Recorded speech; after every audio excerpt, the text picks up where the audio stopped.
Hello my intelligent friends, welcome to More academy. आज का अपना रेक्टिफिकेशन ऑफ एरर्स का जो प्रॉब्लम है, काफ़ी अटपटा प्रॉब्लम है। भले ही इसमें सस्पेंस अकाउंट अभी तक चालू नहीं किया है मैंने, लेकिन फिर भी प्रॉब्लम के अंदर दम है। चलिए फिर प्रॉब्लम को सॉल्व करना चालू करते हैं। Rectify the following errors. Sales return book was overcast by ₹800। Factory electricity bill of ₹7,000 paid but recorded twice in the books. Total of sales book was undercast by ₹900। Paid for rent ₹825 was wrongly posted to rent account as ₹325. Wages paid for extension of building ₹9,900 was charged to wages account. Paid carriage for purchase of machinery ₹2,000 was charged to carriage account, and life insurance premium of the proprietor paid ₹1,500 was wrongly debited to insurance account. So 7 अलग अलग errors है, काफ़ी अच्छे अच्छे errors है, specially overcast, undercast और वो subsidiary books का स्पेशलिटी है। Before I start with the actual problem, let me quickly recap what we have already studied कि अकाउंटिंग का प्रोसेस कैसे बनता है। तो जैसे ही आपका ट्रांजैक्शन होगा तो हम सबसे पहले अपने अकाउंटेंट को पूछते हैं कि भैया बताओ ये ट्रांजैक्शन कौन सा वाला है, कैश वाला है क्या? और अगर कैश वाला नहीं रहेगा तो वो क्रेडिट वाला अपने आप बन जाता है। अगर कैश का ट्रांजैक्शन रहेगा तो उसका प्राइमरी बुक ऑफ एंट्री कौन सा रहता है? उसका primary book of entry cash book रहता है। कैश बुक हमेशा डबल रोल परफॉर्म करता है। It works as a journal because it shows the narration, and it also works as a ledger. दोनों कामों पूरा करता है। मतलब अपने को लेजर नाम के बुक में कैश नाम का अकाउंट, बैंक नाम का अकाउंट फिर से बनाने की जरूरत नहीं पड़ती है। कैश नाम के बुक में ही कैश अकाउंट है, बैंक अकाउंट है, ऐसा हम लोग कंसिडर कर लेते हैं। सो लेजर नाम का जो बुक रहेगा उसके अंदर अलग अलग अकाउंट रहेंगे, लेकिन कैश का अकाउंट और बैंक अकाउंट वहाँ पे रहने वाला नहीं है। Cash book has already done the work of journal as well as the work of ledger. लेकिन अगर वो क्रेडिट ट्रांजैक्शन रहेगा तो हम बोलते हैं फिर से एक बार उसके दो अलग अलग पार्ट कंसिडर कर दो। पहला कौन सा? ट्रांजैक्शन फॉर गुड्स है क्या, और वो ट्रांजैक्शन फॉर अदर चीज़ें है क्या। अगर वो गुड्स का ट्रांजैक्शन रहेगा तो उसको कहाँ पे लेके जाते हैं? सब्सिडियरी बुक्स में लेके जाते हैं। और अगर वो अदर वाले ट्रांजैक्शन रहेंगे तो उसको कहाँ पे लेके जाते हैं हम लोग? जर्नल प्रॉपर में लेके जाते हैं। ये सब चीज़ें मैं लगभग हर एक प्रॉब्लम में बता रहा हूँ, क्योंकि अगर कोई बच्चा डायरेक्टली इसी लेक्चर से चालू करता रहेगा तो भी उसको समझ में आना चाहिए हम लोग किस तरह से लॉजिक सॉल्व करते रहते हैं। तो प्राइमरी बुक ऑफ एंट्री क्या रहेगा? इसका सब्सिडरी बुक रहेगा। सब्सिडरी बुक 4 तरीके के रहते हैं 11वीं के सिलेबस के हिसाब से। पहला कौन सा? Purchase book. दूसरा कौन सा? Sales book. तीसरा परचेज रिटर्न बुक, और चौथा सेल्स रिटर्न बुक। ऐसे 4 अलग अलग बुक्स आपको मिलते हैं in case of subsidiary books. और अगर जर्नल प्रॉपर रहेगा तो जर्नल ही है, देयर इज नो डिफिकल्टी। फिर सेकेंडरी बुक मतलब क्या रहेगा? सेकेंडरी बुक में लेजर रहेगा ऑब्वियसली, क्योंकि कैश बुक ने कैश अकाउंट का नहीं तो बैंक अकाउंट का काम कर लिया है। इसके लिए आपको बाद में लेजर में सिर्फ only one effect is to be given, क्योंकि एक इफेक्ट ऑलरेडी कैश बुक में आ चुका है। लेकिन अगर आप सब्सिडरी बुक से आ रहे हो या अगर आप जर्नल प्रॉपर से आ रहे हो तो आपको भी बाद में लेजर में जाना पड़ेगा, और आपको लेजर में दोनों जो अकाउंट अफेक्ट होते रहेंगे उस ट्रांजैक्शन की वजह से। परचेस रहेगा तो परचेस है, कैश है, परचेस है और सॉरी कैश नहीं रहेगा क्योंकि कैश ट्रांजैक्शन रहेगा तो पहले ही आ गया है। परचेस है और सप्लायर है मतलब क्रेडिटर है। सेल्स है और डेटर है, ऐसे कुछ अकाउंट्स रहेंगे। नहीं तो एसेट है और ऊपर से आपका क्रेडिटर फॉर एसेट है। ऐसा कुछ अलग अलग ट्रांजैक्शन रहेगा तो उसका दोनों का अकाउंट आपको लेजर में बनाना पड़ेगा। So both effects to be given, ये बेसिक रिक्वायरमेंट है। फिर मैंने आपको इसके पहले भी बहुत सारा बार सिखाया, फिर से बार फटाफट से रिकैप करेंगे कि अगर हम परचेज बुक की बात करते हैं या फिर सेल्स बुक की बात करते हैं, प्लीज़ रिमेंबर मेरे शब्द कौन से हैं? बुक की बात कर रहा हूं मैं, अकाउंट की बात नहीं कर रहा हूं। परचेज बुक की बात करेंगे, सेल्स बुक की बात करेंगे तो यहाँ पे एक डेट कॉलम रहेगा, पर्टिकुलर्स कॉलम रहेगा, और उसके बाद में आपका वाउचर नंबर कॉलम रहेगा, एलएफ का कॉलम रहेगा, अमाउंट का कॉलम रहेगा। ऐसा डिटेल्स रहने वाला है। फिर एक पूरा महीने का हम लोग अलग अलग एंट्री कर देते हैं। पहला एंट्री, दूसरा एंट्री, तीसरा एंट्री, चौथा एंट्री, पांचवा एंट्री, ऐसा अलग अलग एंट्रीज होगा। हमने ए के पास से परचेस किया, बी के पास से परचेस किया, सी के पास से परचेस किया, वगैरह वगैरह। तो सपोज ए के पास से, बी के पास से, सी के पास से, डी के पास से, ऐसे 4 अलग अलग चीज़ें हैं। एक के पास से 500 परचेस किया है, दूसरे के पास से 1000 परचेस किया है, तीसरे के पास से 2000 परचेस किया है, और चौथे के पास से 3000 रुपये का गुड्स परचेस किया है। तो 3 और 2 5 और 1 6, 6500 रुपये का परचेसेस हो गया है। तो ए का अकाउंट उसमें अपने को एंट्री कर रखा है, तो एक लेजर इफेक्ट, लेजर अकाउंट का जो लेजर फोलियो रहेगा वो हम लोग यहाँ पे कंसिडर करते हैं। मे बी पेज नंबर 10 है, मे बी इसका पेज नंबर 15 है, मे बी इसका पेज नंबर 35 है, मे बी इसका पेज नंबर 45 है। तो एक ए अकाउंट रहेगा लेजर नाम के बुक में, दूसरा बी अकाउंट रहेगा, और एक सी अकाउंट रहेगा, और एक डी अकाउंट रहेगा, और एक परचेस अकाउंट रहेगा। परचेस अकाउंट में सिर्फ एक ही एंट्री आएगा। परचेस मतलब क्या है, goods are coming in, debit what comes in, इसलिए परचेस अकाउंट के डेबिट साइड में आएगा एक ही entry, to sundries as per purchase book. Amount कितनी रहेगी, 6500। और ए के क्रेडिट साइड में एंट्री रहेगा बाय परचेस 500, बी के क्रेडिट साइड में एंट्री रहेगा बाय परचेस 1000, सी के क्रेडिट साइड में एंट्री रहेगा बाय परचेस 2000, डी के क्रेडिट साइड में एंट्री रहेगा बाय परचेस 3000। ऐसा अलग अलग एंट्री सबका होते जाता है। I hope it is clear to all of you. Okay, तो ए का डेबिट साइड में कुछ एंट्री नहीं है, बी के डेबिट साइड में कुछ एंट्री नहीं है, सी के डेबिट साइड में कुछ एंट्री नहीं है। जब वो पैसा हम उनको दे देंगे, क्योंकि हमने परचेस किया उनके से क्रेडिट पे परचेस किया हुआ है, तो हमको कभी ना कभी पैसा देना पड़ेगा। जब हम उनको पैसा देंगे तो at that time will specify कि A is the receiver, debit the receiver, A account debit to cash और बैंक अकाउंट। तो तभी हम लोग ए अकाउंट को, बी अकाउंट को, सी अकाउंट को, डी अकाउंट को पैसा देते वक्त डेबिट करेंगे। अभी तो कुछ डेबिट करने की जरूरत नहीं है। This is how the things will be happening. और ये तुम्हारा परचेस अकाउंट है, इसका डेबिट साइड में 6500 है। तो एक क्रेडिट 500, दूसरा क्रेडिट 1000, तीसरा क्रेडिट 2000, चौथा क्रेडिट 3000। तो ऐसे अलग अलग क्रेडिट है और उसका सबका मिला के एक ही डेबिट 6500 आ चुका है। This is the basic requirement of subsidiary book. Sales book में ऐसे ही होगा, बट थोड़ा सा अलग रहेगा। वहाँ पे पार्टी के नाम अलग रहेंगे, और वहाँ पे सेल्स मतलब गुड्स आर गोइंग आउट, तो वो जो सेल्स अकाउंट रहेगा उसको हम लोग क्रेडिट करेंगे, और अलग अलग पार्टी के अकाउंट को भी हम लोग डेबिट करते जाएंगे। ये अपना बेसिक रिक्वायरमेंट्स है, ये हमने सब्सिडरी बुक्स में सीखा हुआ है। मैंने फिर से रिवाइज क्यों करवा के दिया, क्योंकि अगर आपको अभी ओवरकास्टिंग अंडरकास्टिंग ठीक से समझ के लेना है तो फिर एक बार ये सब याद रहना चाहिए। चलिए फिर लेट मी स्टार्ट। पहला पॉइंट क्या कहता है, sales return book was overcast by ₹800। दो अलग अलग चीजें हैं। पहली बात वो बोल रहे हैं सेल्स रिटर्न बुक, इसका मतलब वो सेल्स रिटर्न अकाउंट की बात नहीं कर रहे हैं।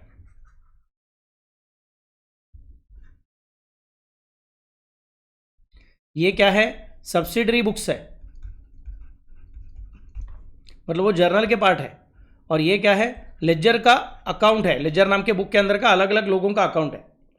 तो बोल रहे कि sales return book, sales return book मतलब वो इसका भाई है, परचेज बुक है, सेल्स बुक है, परचेज रिटर्न बुक है, और सेल्स रिटर्न बुक है। तो ये प्राइमरी बुक ऑफ एंट्री में गड़बड़ हो गई है, और वहां पे क्या हो चुका है, ओवरकास्टिंग हो गया है। इसका मतलब जैसे कि यहाँ पे क्या देखो, 500, 1000, 2000, 3000, तो 3 और 2 5, 5 और 1 6, 6 और 500 मतलब कितना, 6500। तो टोटल यहाँ पे कितना आना चाहिए था, 6500 आना चाहिए था। सपोज अगर मैंने गलती कर दिया और यहाँ पे मैंने टोटलिंग गलती से 7500 लिख दिया, I hope you can visualize what is happening. अगर मैंने सिर्फ टोटलिंग में गलती कर दिया, ए का नाम बराबर लिखा, बी का नाम बराबर, अमाउंट बराबर, सी का नाम और अमाउंट बराबर, डी का नाम और अमाउंट बराबर, सब कुछ बराबर, सिर्फ बाद में जब टोटलिंग करने को गया तो टोटलिंग गलत किया, तो इस एंट्री में गड़बड़ होने वाली नहीं है, इस एंट्री में गड़बड़ होने वाली नहीं है, इस पोस्टिंग में भी एंट्री में गड़बड़ नहीं होगी, इस पोस्टिंग में भी गड़बड़ नहीं होगी। सिर्फ ये जो पोस्टिंग है यहाँ पे 7500 दिखेगा, मतलब क्रेडिट क्रेडिट क्रेडिट क्रेडिट, चारों क्रेडिट बराबर है। उसके सामने डेबिट एक ही आने वाला था, लेकिन उसकी अमाउंट रहनी चाहिए थी 6500 रुपये, तो सब कुछ बराबर होता था, एरर नजर ही नहीं आता था, क्योंकि एरर होता ही नहीं था। लेकिन अभी उन्होंने गड़बड़ क्या कर दी है, they have not recorded 6500, they have recorded 7500। Sir 7500 कहाँ से आया, उन्होंने गलती से टोटलिंग करने के टाइम गलत टोटलिंग किया था। तो ये मैंने एरर आपको अभी जो दिखाया है, ये मैंने परचेस बुक के अंदर का दिखाया है। ऐसा ही उनका एरर कहाँ पे हो गया, सेल्स रिटर्न बुक में हो गया है, वॉज ओवरकास्ट बाय ₹800। तो याद रखिए, इसका जर्नल एंट्री में कुछ भी गड़बड़ नहीं हुआ है। तो रॉन्ग एंट्री पास किया है क्या, नहीं। रिवर्स एंट्री पास करने की जरूरत है क्या, नहीं। करेक्ट एंट्री कुछ है क्या, है ही नहीं, क्योंकि एंट्री बराबर किया है, अमाउंट गलत लिखा हुआ है, और रेक्टिफिकेशन एंट्री देयरफॉर आने वाली नहीं है। तो सर रेक्टिफिकेशन करने का कि नहीं करने का, रेक्टिफिकेशन तो करना पड़ेगा, लेकिन रेक्टिफिकेशन करने के लिए जर्नल एंट्री करने की जरूरत नहीं है। सर जर्नल एंट्री नहीं करेंगे मतलब क्या करेंगे, इरेज करेंगे क्या, रब कर देंगे क्या, कट करेंगे, कैंसिल करेंगे क्या, बिल्कुल नहीं। That is not allowed in accountancy. Accounts क्या कहता है कि अगर आपको रेक्टिफिकेशन करने का है तो आपको यह सोचना पड़ेगा कि जो गलती है वो गलती दिखने दो, और साइड में उसका रेक्टिफिकेशन करके दिखाओ, अलग से दिखाओ। तो बोलूँगा ठीक है। सबसे पहले मुझे याद रखने का कि सेल्स रिटर्न बुक का ओवरकास्टिंग हुआ है, मतलब जो अलग अलग पार्टीज रहेंगे, हमने उनको गुड्स बेचा, उन्होंने गुड्स वापस किया, तो उन्होंने अपने को जब गुड्स वापस किया हुआ है तो at that time they are the givers and goods are coming in, मतलब एक सेल्स रिटर्न अकाउंट नाम का अकाउंट बनेगा. Let me consider it here, थोड़ा जगह अलग से कंसिडर करता हूँ. सेल्स रिटर्न नाम का अकाउंट बन जाएगा. ये सेल्स रिटर्न बुक है आपका, ये सब्सिडरी बुक है, याद रखिएगा, मतलब ये जर्नल जैसा है. और बाद में लेजर नाम का बुक रहेगा. लेजर नाम के बुक में अलग अलग पार्टी के भी अकाउंट रहेंगे और साथ में आपका सेल्स रिटर्न का भी अकाउंट रहेगा. तो एक सेल्स रिटर्न अकाउंट रहेगा और फिर ए बी सी ऐसे अलग अलग पार्टीज जो है जिन्होंने अपने को गुड्स वापस किए हुए हैं उनके अकाउंट रहेंगे. चलो मैं थोड़ा सिंपल प्रॉब्लम कंसिडर कर लेता हूं. मैं सिर्फ 2 ही पार्टी का नाम कंसिडर करता हूं. उन्होंने क्या बोला है, कितना रुपए का गड़बड़ किया उन्होंने, sales return book was overcast by ₹800. Okay 800 है ना, या तो मैं ऐसा कंसिडर करता हूं कि अपना ये जो मिस्टर ए है उसने अपने को कितना रुपए का गुड्स वापस किया था. उसने अपने को लेट अस से ए ने हमें से 300 रुपए का गुड्स वापस किया था. ओके और बी ने हमें मे बी लेट अस से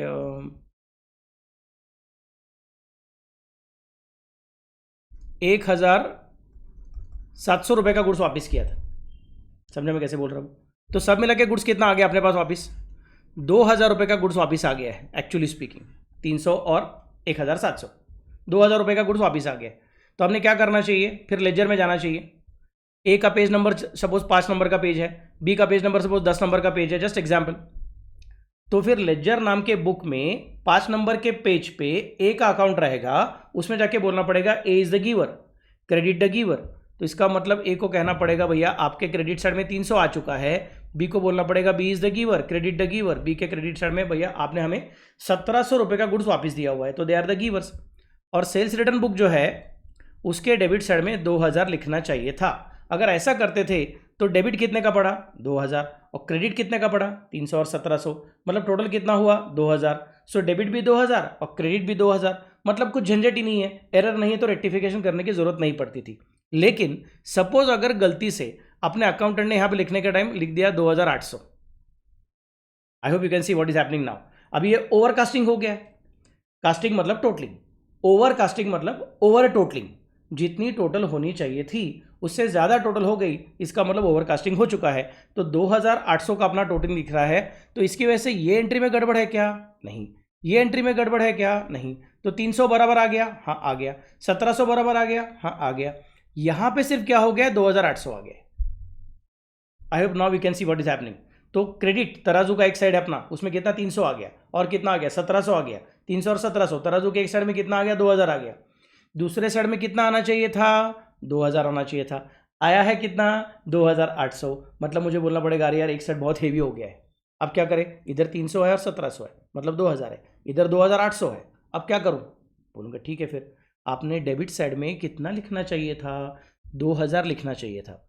कितना लिखा हुआ है, 2,800 लिखा हुआ है. मतलब आपको क्या करना पड़ेगा, इधर से कटिंग तो अलाउड नहीं है, तो क्रेडिट साइड में 800 लिख दो. अगर आप क्रेडिट साइड में 800 लिख दोगे तो डेबिट साइड में 2,800, क्रेडिट साइड में 800, मतलब अपने आप वो 800 को कैंसिल कर देगा और अपना जितना डेबिट पड़ना चाहिए था उतना डेबिट दिखेगा. सर नाम क्या रखने का, कुछ नहीं, बाय रेक्टिफिकेशन, बाय ओवरकास्टिंग, इतने लिखने का. मतलब उसका सेकंड इफेक्ट किधर भी नहीं है, सिर्फ नाम लिखने का, ओवरकास्टिंग, झंझट खत्म. कि हमने ओवरकास्टिंग का मिस्टेक किया था, उसको रेक्टिफाई करने के लिए हम लोग 800 कर रहे हैं. सबको समझा मैं कैसे बोल रहा हूँ. I hope you can visualize now how subsidiary books go into ledger. Ledger नाम का बुक रहता है, उसके अंदर सेल्स रिटर्न अकाउंट नाम का अकाउंट भी रहेगा, और सेल्स रिटर्न बुक नाम का एक अलग सब्सिडरी बुक भी था. नाम ठीक से देखना, सेल्स रिटर्न बुक अगर बोला तो वो सब्सिडरी बुक है, और सेल्स रिटर्न अकाउंट अगर बोला तो वो लेजर नाम के बुक के अंदर का एक पन्ना है. ये मैंने सब्सिडरी बुक जब टॉपिक सिखाया था तो बहुत मन से सिखाया था, बहुत लगन से सिखाया था आपको. तो एक बार पुराना लेक्चर फिर से बार देख लीजिए, फटाफट से समझ में आना चालू हो जाएगा. अभी सेकंड पॉइंट, कोई लोगों को अभी भी समझ में नहीं आता है कि सर ओवरकास्टिंग मतलब क्या. कास्टिंग मतलब टोटलिंग, ओवरकास्टिंग मतलब ओवर टोटलिंग, जितना टोटलिंग होना चाहिए उससे ज़्यादा टोटलिंग हो गया. ठीक है, सेकंड पॉइंट. सर दूसरा मिस्टेक मेरा अभी कन्फ्यूजन मन में है कि सर सेल्स रिटर्न अकाउंट मतलब उसको डेबिट करना चाहिए कि क्रेडिट करना चाहिए. मैं बोलूँगा सिंपल मेरे बच्चे, ज़रा ठीक से देखना क्या होता है क्या नहीं होता है. आप ही देख लो, गुड्स बेचा तो गुड्स बाहर जाता है, और जिसको बेचा है उसको गुड्स पसंद नहीं आया तो वो वापस करता है, तब गुड्स वापस आता है. मतलब सेल्स रिटर्न का मतलब गुड्स आर कमिंग इन, मतलब सेल्स रिटर्न अकाउंट का हमेशा डेबिट डेबिट डेबिट ही होता है. हर महीने में जितने गुड्स अपने पास वापिस आते रहेंगे उसका सबका यहाँ पे डेबिट डेबिट एंट्री आते जाएगा, एक एक महीने का एक एक एंट्री। और जिस महीने का टोटलिंग ज्यादा गलती से 800 हो गया तो यहाँ पे डेबिट साइड में 800 एक्स्ट्रा आ गया, डेबिट साइड में 800 एक्स्ट्रा आ गया, कैंसिल करने का तो क्या करना पड़ेगा, क्रेडिट साइड जाना पड़ेगा। तो सेल्स रिटर्न अकाउंट, अकाउंट मतलब क्या है, गुड्स आर कमिंग इन वाला अकाउंट है, तो उसको हमेशा डेबिट दिया जाता है, तो उसको डेबिट ही दिया है और ओवरकास्टिंग की वजह से एक्स्ट्रा डेबिट पड़ गया है। एक्स्ट्रा डेबिट को कैंसिल करने का तो क्या करना पड़ेगा, क्रेडिट करना पड़ेगा, तो क्रेडिट में लिख देंगे ओवरकास्टिंग 800, काम खत्म। सो रेक्टिफिकेशन एंट्री क्या है, कुछ भी नहीं है। क्या लिखा मैंने, since it's a casting error, since it's a casting error no journal entry is required, sales return account should be credited by ₹800। I repeat, sales return account should be credited by ₹800। Sir credit क्यों, क्योंकि sales return account खुद कौन रहता है, हमेशा coming in वाला account रहता है, मतलब उसको हमेशा डेबिट पड़ा रहता है, और डेबिट अगर एक्स्ट्रा है तो उसको कैंसिल करने के लिए क्रेडिट करना पड़ेगा। आई hope it is clear all of you. Very good.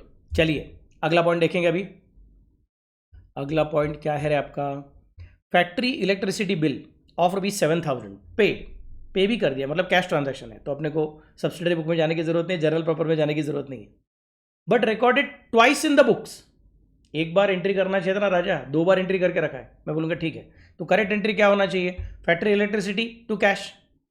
हमेशा मैं सोचता हूँ कि बाबा क्या होना चाहिए था, फिर सोचता हूँ क्या हो गया है, फिर जो हो गया है उसको सुधारने के लिए क्या करने का वो बाद में सोचता हूँ। ओके, तो फट से देखेंगे कि क्या हो चुका, क्या करना चाहिए था हमने, फैक्ट्री इलेक्ट्रिसिटी का एंट्री करना चाहिए था, 7,000 रुपये का एंट्री होता है, factory electricity account debit 7,000 to cash और बैंक अकाउंट 7,000, काम खत्म, पैसा हजम। ऐसा करते थे तो झंझट नहीं होता था, लेकिन उसने गलती से डबल एंट्री कर दिया, 2 बार एंट्री कर दिया, 2 बार एंट्री कर दिया। इसका मतलब क्या हो गया, 7,000 का एंट्री होने के बजाय 14,000 का एंट्री हो गया है, तो एंट्री हो जाएगी factory electricity account debit to cash account, amount कितना है आपका 14,000। समझा सबको, so factory electricity to cash 14,000 और करेक्ट एंट्री क्या है अपना, फैक्ट्री इलेक्ट्रिसिटी टू कैश 7,000। मैं बोलूँगा ठीक है, फिर रॉन्ग को उल्टा कर दो, रॉन्ग को उल्टा करेंगे तो एंट्री क्या हो जाएगी, cash account debit to factory electricity, amount कितना है 14,000।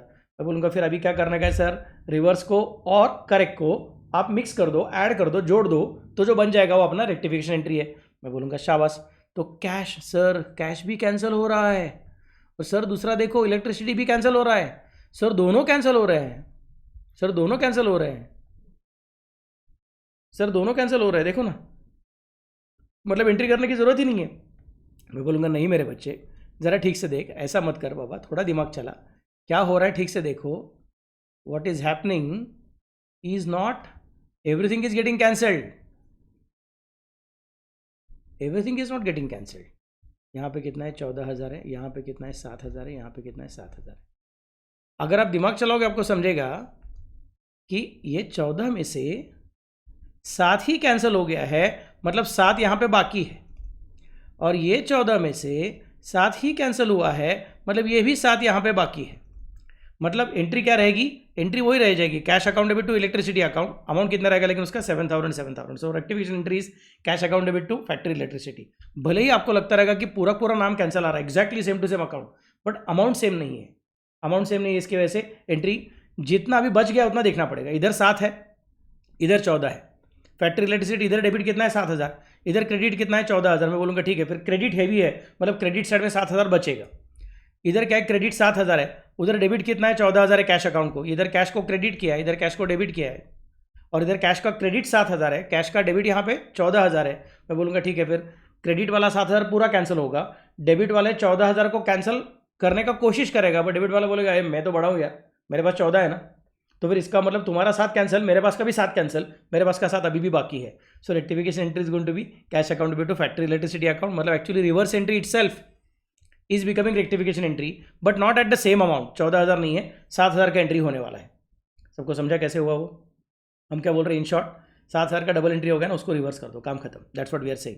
सो आ जाओ रेक्टिफिकेशन में, वहाँ पे लिख दूंगा cash account debit to factory electricity, amount कितनी है आपकी 7,000, being double recording now rectified. Simple simple narration लिखने का, ज़्यादा कुछ टेंशन नहीं लेने का। Okay, let me go ahead now.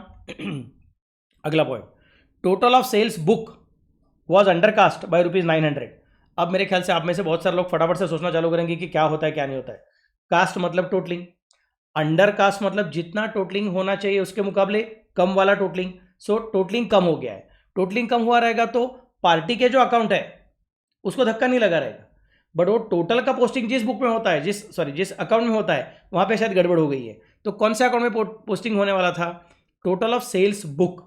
सो अलग अलग लोगों को गुड्स बेच रहे हैं, उनका एंट्रीज बराबर से जा रहा है, फिर सबका जितना भी कुछ सेल्स हो गया है उसका टोटलिंग मंथ के एंड में करेंगे, और मंथ के एंड में कहाँ पे जाएंगे? सेल्स अकाउंट में जाएंगे। सेल्स अकाउंट में जाएंगे और वहाँ पे कितना लिखना चाहिए? उसके मुकाबले 900 कम लिखेंगे।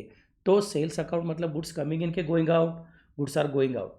गुड्स गोइंग आउट है तो सेल्स अकाउंट को हमेशा क्रेडिट रहना चाहिए, और क्रेडिट ही किया है, लेकिन क्रेडिट 900 रुपये से कम किया हुआ है, तभी क्या करना पड़ेगा? और एक बार क्रेडिट करना पड़ेगा। So basically no wrong entry, no reverse entry, no correct entry, no rectification entry. आपको सिर्फ क्या करना है? Since it's a casting error मतलब totalling error, no journal entries required, sales account should be credited by ₹900। अब कुछ कुछ बच्चे रहते हैं, उनका ध्यान थोड़ा कम रहता है, फिर उनको लास्ट मोमेंट लगता है सर कुछ तो गड़बड़ हो गई। यहाँ पे देखो ना सर, यहाँ पे क्या था? ओवर कास्टिंग था सर, ओवर कास्टिंग। और आपने क्या बोला था? ओवर कास्टिंग था तो इसको क्रेडिट कर दो। और सर अभी देखो ना, अभी क्या बोला है? Under casting, under casting. तो सर अंडर कास्टिंग को क्या करना पड़ेगा? अगर ओवर कास्टिंग को क्रेडिट किया तो अंडर कास्टिंग को डेबिट करना पड़ेगा। मैं बोलूंगा नहीं मेरे बच्चे ऐसा मत सोच, ये भी तो देख कि कौन सा बुक है। ये सेल्स रिटर्न बुक है। सेल्स रिटर्न मतलब goods are always coming in. हम गुड्स बेचते हैं तो सेल्स होता है। सेल्स रिटर्न मतलब बेचे हुए गुड्स वापस आते हैं, तभी वो वापस आ गए हैं। तो वापस आने का मतलब हमेशा सेल्स रिटर्न अकाउंट को हम डेबिट करते हैं। डेबिट को ओवरकास्ट हो गया मतलब डेबिट को अपने को कम करना है, इसके लिए क्रेडिट हो गया था। और अभी ये कौन सा अकाउंट है? इन्होंने बोला total of sales book. Sales book मतलब goods are going out. Goods are going out मतलब सेल्स अकाउंट को क्रेडिट किया जाता है, तो क्रेडिट को अंडरकास्ट किया है। वहां पे डेबिट को ओवरकास्ट किया था, यहाँ पे क्रेडिट को अंडरकास्ट किया है। इसके लिए मुझे फिर से क्रेडिट करना पड़ेगा, जो अंडर है उसको और मुझे बढ़ाना पड़ेगा। समझा कैसे बोल रहा हूँ मैं वो? ओके चलो, very good, let us go ahead now. तो नरेशन भी लिख दिया, मतलब पॉइंट भी बता कर रखा। Next is paid rent ₹825 was wrongly posted to rent account ₹325। Very nice point, छोटा सा पॉइंट है, गलती होने का चांस है। रॉन्गली एंटर्ड नहीं बोला है, रॉन्गली पोस्टेड बोला है। रॉन्ग एंट्री पास किया ऐसा नहीं बोला, एंट्री बराबर पास किया। पेड बोला है, पेड बोला मतलब कैश ट्रांजैक्शन, मतलब कैश बुक में एंट्री हुआ रहेगा। कैश बुक में एंट्री कर दिया है मस्त से, और कैश बुक में एंट्री करने के बाद, आई रिपीट, कैश बुक में एंट्री करने के बाद उसका पोस्टिंग अपने को लेजर बुक में लेके जाने का रहता है। लेजर बुक में अपने को कौन सा अकाउंट ढूंढना पड़ेगा? रेंट अकाउंट ढूंढना पड़ेगा। और रेंट अकाउंट के अंदर अपने को जाके बोलना पड़ेगा अरे कैश इज गोइंग आउट, मतलब कैश अकाउंट को क्रेडिट किया है, रेंट अकाउंट को डेबिट करने का है। तो रेंट अकाउंट को डेबिट करने के लिए हमने रेंट अकाउंट का पन्ना ढूंढ के निकाला लेजर नाम के बुक के अंदर। उधर गए, उधर डेबिट साइड में गए, लेकिन डेबिट साइड में जाके गलती से क्या कर दिया?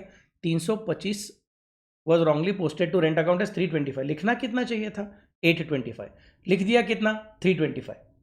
आपको समझा मैं कैसे बोल रहा हूँ? तो इसका मतलब क्या हो गया रे? रेंट अकाउंट के डेबिट साइड में आना चाहिए था 825, बट आया है कितना? 325। रेंट अकाउंट के डेबिट साइड में जितना आना चाहिए था उतना आया हुआ नहीं है। आई रिपीट, रेंट अकाउंट के डेबिट साइड में जितना आना चाहिए था उतना आया हुआ नहीं है। तो अपने को और क्या करना पड़ेगा? सिर्फ पोस्टिंग एरर है, it's not a complete error. Cash book में एंट्री बराबर आ गया है, तो कैश बुक में मिस्टेक नहीं, मतलब वहाँ पे कुछ करने की जरूरत नहीं है। So I can specify again, no wrong entry, no reverse entry, no correct entry, no rectification entry. सिर्फ रेंट अकाउंट के डेबिट साइड में जाना और वहाँ पे 500 रुपया लिख देना। Since it's a posting error, it's not a casting error now, since it's a posting error, no journal entry is required, rent account should be debited by ₹500। उधर नीचे लिख देने का रॉन्ग पोस्टिंग 500, बस काम खत्म। और शॉर्ट पोस्टिंग 500, काम खत्म हो गया।